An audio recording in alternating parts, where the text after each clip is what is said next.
WECT investigates what we've learned after months of digging into an explosion in Leland. Tomorrow marks exactly 1 year since the blast that shook Suncrest Way.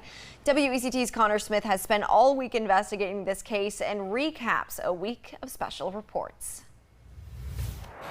I looked through every email and report the town of Leland had related to this case. Now, we're still working to learn the exact cause, but public records and expert analysis have given us a new perspective on what happened. Emails between Leland officials revealed the extensive damage. 4 units suffered major damage and 2 had to be completely demolished. Rebuilding those units continues today. Over 15 agencies responded that night, and officially none of them determined an official cause. But Leland Fire Department's investigative report, which we received through a public records request, details how the trunk of a car became the center of their probe. After reviewing the report, experts told us they were concerned town officials never sampled the evidence from the trunk, even though private investigators did.